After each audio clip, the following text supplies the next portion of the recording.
আসসালামু আলাইকুম প্রিয় সরকারি চাকরি প্রার্থী ভাই বোনেরা, আজকে আমরা আলোচনা করব বাংলাদেশ নৌবাহিনী বেসামরিক বিগত সালের প্রশ্ন আমরা সমাধান করব। আপনি দেখতে পাচ্ছেন 2023 সালের প্রশ্ন। পদের নাম তন্দুর জিএমটি ক্লিনার, লস্কর, বাবুর্চি, ওয়ার্ড বয়, ওয়ার্কার, গার্ডেন, অফিসক, অধ্যক্ষ, শ্রমিক, স্টোরম্যান সব পদে এখানে দেওয়া আছে। তো এটা লিখিত পরীক্ষার প্রশ্ন। যারা আপনারা ওই এমসিকিউ পরীক্ষা দিয়েছেন গত 21 তারিখ 14 তারিখে, তাদের ফলাফল কবে দেবে সেটা নিয়েও আলোচনা করব, সেটা ভিডিওর শেষে আমি বলবো। তবে আগে আগে আমরা এই লিখিত প্রশ্নগুলো একটু দেখব এবং কবে এই লিখিত এমসিকিউ ফলাফল দেবে সেটা আমি ভিডিওর শেষে বলবো। তাই ভিডিওটি অবশ্যই শেষ পর্যন্ত দেখতে থাকুন, ঠিক আছে? আর আপনি কোন জেলা থেকে বা জায়গা থেকে ভিডিওটি দেখছেন অবশ্যই আমাকে কমেন্টে জানিয়ে দিবেন।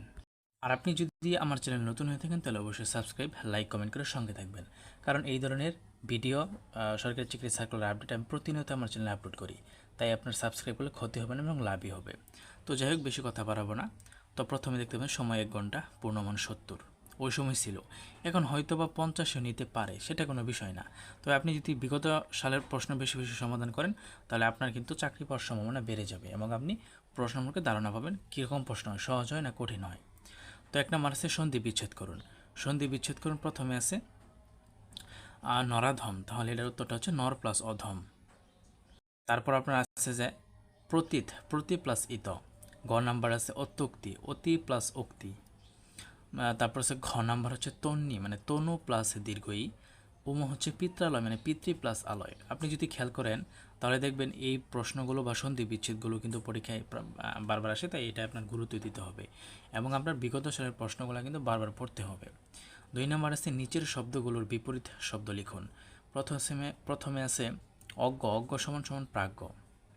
তারপরে কর্মী, কর্মী সমান সমান কর্মিনী, বিপরীত শব্দ। ভূত, এর বিপরীত শব্দ কি আপনারা জানিয়ে দিবেন কমেন্টে, যারা যারা পারেন, দেখি পারেন কিনা। আপনার প্রস্তুতিটা আজকে আমি যাচাই করবো। ভূতের বিপরীত কি, হ্যাঁ একটু জানিয়ে দিবেন। তারপরে বড় নাম্বার হচ্ছে বাঘ, তো বিপরীত শব্দ হচ্ছে বাঘিনী বা বাঘী। সর্দার, সর্দার হচ্ছে সর্দারনি, ঠিক আছে? 3 নাম্বার নিচের শব্দগুলোর বানান শুদ্ধ করুন। তো আমরা কি বুঝতে পারলাম যে বানান শুদ্ধও কিন্তু আসে, তো এটাও কিন্তু আপনাকে গুরুত্ব দিতে হবে। প্রথমে আছে অনুকূল, অনুকূল সমান সমান শুদ্ধ বানান, তো কয়রসকার কু আছে না কয়দ্রুকর কু লেখছে আর কি। আমাবস্যা, আমাবস্যা হবে না অমাবস্যা হবে। গৃহিণী, মদিনা নয় দিরিকে নি হবে। বড় আমার পুরস্কার, পুরস্কার মানে মদিনার সৈক হবে না দুন্তার সৈক হবে আর কি। তারপর হচ্ছে পরিষ্কার, পরিষ্কার দুন্তার সৈক হবে না মদিনার সৈক হবে।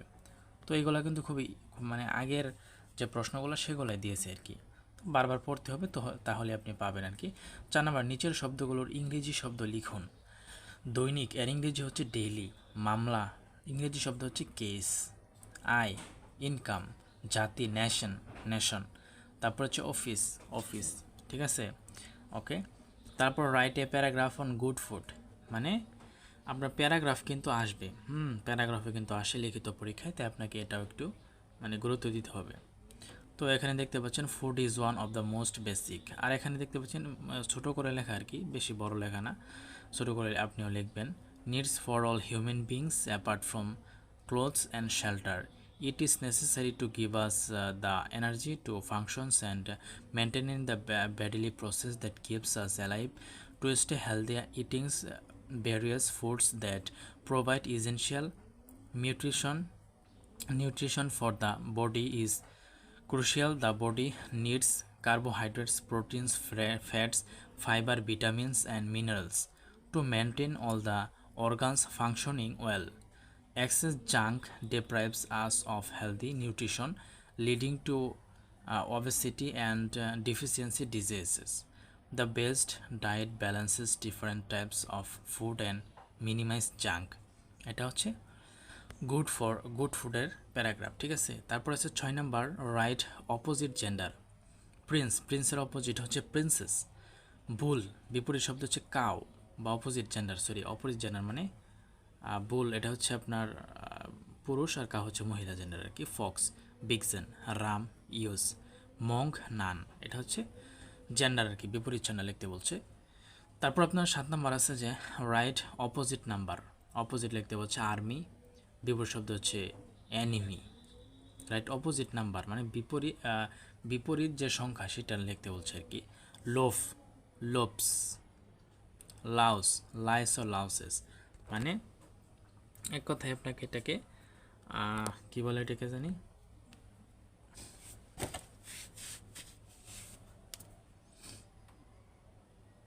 এস বেস যুক্ত হয় যেটাকে, আচ্ছা প্লুরাল বলে, ঠিক আছে প্লুরাল বলে, ঠিক আছে, তো এটাকে প্লুরাল বলে। আচ্ছা 7 নাম্বার দেখতে পাচ্ছেন এখানে প্লুরাল বলে। আচ্ছা 7 নাম্বার, তো এখানে আর দুইটা আছে দেখতে পাচ্ছেন, knife, knives, medium, media. 8 number ইংরেজিতে অনুবাদ করুন, ইংরেজিতে অনুবাদ করুন, এটা হচ্ছে আপনার সদা সত্য কথা বলবে, তো অলওয়েজ টেল দ্য ট্রুথ অথবা অলওয়েজ স্পিক দ্য ট্রুথ, এটা বলে চলবে। বি নাম্বার আমার খুব ক্ষুধা পেয়েছে, আই এম ভেরি হাংরি। মেয়েটি অঙ্কে কাঁচা, the girl is raw in numbers. তারপরে আছে শিশুটির সর্দি হয়েছে, the child has a cold. সে মাঠে ক্রিকেট খেলছে, he is playing cricket in the field. তারপর রয়েছে যে আপনার 9 নাম্বার থেকে অঙ্ক রয়েছে, টাকায় 10টি কলা বিক্রয় করে 4% ক্ষতি হয়, 20% লাভ করতে হলে টাকায় কয়টি কলা বিক্রয় করতে হবে। তো এই ধরনের অঙ্ক কিন্তু সরকারি চাকরি পরীক্ষায় প্রচুর আসে, তো এই ধরনের অঙ্ক কিন্তু আপনি প্র্যাকটিস করবেন। এবং এখানে কিন্তু উত্তর সহ দেওয়া আছে, আপনি দেখতে পাচ্ছেন যে 4% ক্ষতিতে বিক্রয়মূল্য 96 টাকা হলে ক্রয়মূল্য 100 টাকা, বিক্রয়মূল্য 1 টাকা হলে ক্রয়মূল্য এত টাকা, 20% লাভে ক্রয়মূল্য 10 টাকা হলে বিক্রয়মূল্য 120 টাকা। দেখতে পাচ্ছেন 1.3 টাকায় বিক্রয় করতে হবে 10টি কলা, 1 টাকায় বিক্রয় করতে হবে, এইভাবে কিন্তু 8টি কলা, উত্তর হচ্ছে 8টি কলা। তারপরে 10 নাম্বার, একটি লোক দৈনিক 11 ঘন্টা পরিশ্রম করে 4 দিন 275 কিলোমিটার পথ অতিক্রম করে। দৈনিক 8 ঘন্টা অতিক্রম করে কত দিনে সে 450 কিলোমিটার পথ অতিক্রম করবে। তো এটা কিন্তু একদম ছোট একটা অঙ্ক, দৈনিক 11 ঘন্টা অতিক্রম করবে 275 কিলোমিটার পথ অতিক্রম করে 4 দিনে, 1 ঘন্টা অতিক্রম করে 1 কিলোমিটার পথ অতিক্রম করে, তো ভাগ হবে এখানে, ঠিক আছে। তারপরে দেওয়া আছে এটার ফল হচ্ছে 9 দিনে। ওকে, তো যাই হোক, তো এখানে 11 নম্বর আছে একটা বীজগণিতের অঙ্ক দেওয়া আছে, খুবই ইজি অঙ্ক, এ প্লাস বি এত হলে এ বি হলে এতর মান কত, দুইটাই দেওয়া আছে, এটা খুবই ইজি, আপনারা যারা রেগুলার অঙ্ক করেন তাদের কাছে এটা কিছুই না, ঠিক আছে। তো এখন আমরা পরের অঙ্ক চলে যাব, 12 নম্বর অঙ্ক। এটা একটা বীজগণিত অঙ্ক দিয়েছে এবং এ কিউব মাইনাস বি কিউবের সূত্র মানে পড়বে এখানে, যে a minus b whole cube plus 3ab into a minus b. তখন মান বসিয়ে জাস্ট মান বসাবেন, তাহলে আপনার উত্তরটা এসে যাবে। এখন আমরা একটু সাধারণ জ্ঞান পাঠটা দেখে নেব। 13 মুক্তিযুদ্ধের জন্য কয়টি সেক্টর ভাগ করা হয়েছিল? সেক্টর 10-এ কারা দায়িত্বে ছিল? 11টি সেক্টরে ভাগ করা হয়েছিল। সকল নৌপথ ও সমুদ্র উপকূলীয় অঞ্চল ছিল সেক্টর 10-এ ছিল, নৌপথ 10-এ ছিল এবং সেখানে কোনো নিয়মিত সেক্টর কমান্ডার ছিল না। সমুদ্র উপকূলীয় অঞ্চল নৌ কমান্ড ও আভ্যন্তরীণ নৌ পরিবহন সেক্টর নং 10-এর অধীনে ছিল এবং এই সেক্টর 10 কিন্তু চাকরি পরীক্ষায় প্রচুর আসে। এই 10 সম্পর্কে আপনারা খুঁটিনাটি জেনে যাবেন। যেমন এই 10-এ কোনো সেক্টর কমান্ডার ছিল না, এটা নৌপথেরই ছিল। যেমন এটা আমাদের নৌবাহিনীর যে একজন শহীদ হয়েছেন তার নাম কিন্তু রুহুল আমিন আর কি। তো এগুলো আপনি জেনে যাবেন। 14 বিশ্বের দীর্ঘতম প্রাকৃতিক সমুদ্র সৈকত কোথায় অবস্থিত এবং এর দৈর্ঘ্য কত? এটি কোন সাগরের পাশে অবস্থিত? এর একটি সৈকতের নাম লিখুন। তো পৃথিবীর দীর্ঘতম প্রাকৃতিক সমুদ্র সৈকত হচ্ছে বাংলাদেশের কক্সবাজারে অবস্থিত এবং এর দৈর্ঘ্য 120 কিলোমিটার। এটি বঙ্গোপসাগরের পাশে অবস্থিত। ওকে, তারপর রয়েছে 15 নম্বর, বাংলাদেশের নদী বন্দরের জন্য প্রযোজ্য 4টি আবহাওয়া সংকেত লিখুন। সমুদ্র বন্দরের জন্য প্রযোজ্য সংকেত কয়টি? 1 নং নৌ সতর্ক সংকেত, 2 নং নৌ হুঁশিয়ারি সংকেত, 3 নং নৌ বিপদ সংকেত, 4 নং নৌ মহাবিপদ সংকেত। তারপর সমুদ্র বন্দরের জন্য সংকেতসমূহ: 1 নং দূরবর্তী সংকেত, 2 নম্বর দূরবর্তী হুঁশিয়ারি সংকেত, তারপর 3 নম্বরে স্থানীয় সতর্ক সংকেত, 4 নম্বর স্থানীয় হুঁশিয়ারি সংকেত, 5 নম্বর বিপদ সংকেত, 6 নম্বর বিপদ সংকেত, 7 নম্বর বিপদ সংকেত। 16 নম্বর রয়েছে কোন দেশকে ইউরেশিয়ান রাজ্য বলা হয়, এর রাজধানীর নাম কি? তুরস্ককে ইউরেশিয়ান রাজ্য বলা হয়, তুরস্কের রাজধানীর নাম হচ্ছে আস্কারা। 17 বাংলাদেশের 3টি সমুদ্র বন্দর নৌবাহিনী কর্তৃক পরিচালিত 2টি শিপইয়ার্ডের নাম লিখুন। বাংলাদেশের 3টি সমুদ্র বন্দর চট্টগ্রাম, মংলা, পায়রা, এই 3টি মানে এই সবচেয়ে বড় কোনটা আপনি কমেন্টে জানাবেন। বাংলাদেশের 3টি সমুদ্র বন্দরের মধ্যে সবচেয়ে বড় সমুদ্র বন্দর কোনটা অবশ্যই কমেন্টে আমাকে জানিয়ে দিবেন, ঠিক আছে। বাংলাদেশ নৌবাহিনী কর্তৃক পরিচালিত 2টি শিপইয়ার্ড হচ্ছে চট্টগ্রাম শিপইয়ার্ড, খুলনা শিপইয়ার্ড। ওকে, আচ্ছা, তারপরে দেখি আমরা। তো এই ছিল 17 পর্যন্ত আজকে, ঠিক আছে। তো এখানে পূর্ণমান হচ্ছে 70, দেখতে পাচ্ছেন পূর্ণমান 70, তবে এখন 70, 60, 50 নিতে পারে। তো যাই হোক, এর প্রশ্ন সম্পর্কে আপনি ধারণা পেলেন যে বিগত সালের প্রশ্নগুলো সহজ হয়েছে না কঠিন হয়েছে, আর আপনি অবশ্যই আমাকে একটু কমেন্টে জানাবেন। যে এই প্রশ্নগুলো আপনার কাছে কঠিন লাগলো না সহজ লাগলো। আমার কাছে ভাই মোটামুটি সহজে লাগছে, তার কারণ হচ্ছে বিগত সালের সব প্রশ্ন কিন্তু এখানে দিয়েছে, আমি যেটা দেখলাম আর কি। তো একটু জানাবেন যে ভাই হ্যাঁ আমার কাছে প্রশ্নগুলো সঠিক মানে হয়েছে। আর কে কে পরীক্ষা দিয়েছেন এমসিকিউ সেটা মানে কমেন্টে জানাবেন, এবং আপনি কোন জেলা থেকে দেখছেন সেটাও জানিয়ে দেবেন। এখন আমি বলবো এই এমসিকিউর ফলাফল কবে দিবে ভাই?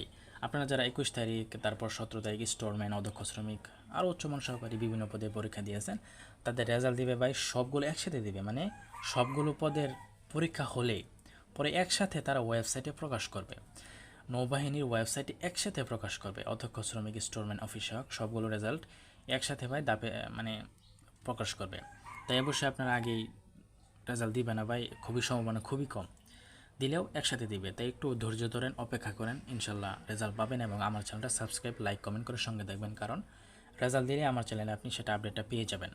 ঠিক আছে, তো পেয়ে যাবেন। আর ভুল ত্রুটি বা মার্জনীয় কথার মাঝে হয়তো বা অনেক সময় আমি ভুল টুলো বলে ফেলি বা উচ্চারণ ভুল করে ফেলি, তো তার জন্য আমি ক্ষমা চাইছি, দুঃখিত আমি। এবং আপনার কোনো কিছু জানার থাকলে আমাকে অবশ্যই কমেন্টে জানাতে পারেন। ঠিক আছে, তো আপনি কোন জেলা থেকে ভিডিওটা দেখছেন তো অবশ্যই সেটা আমাকে কমেন্টে জানিয়ে দিবেন। তো আরও কিছু জানা থাকলে কমেন্টে জানাতে পারেন। তো ধন্যবাদ সকলকে।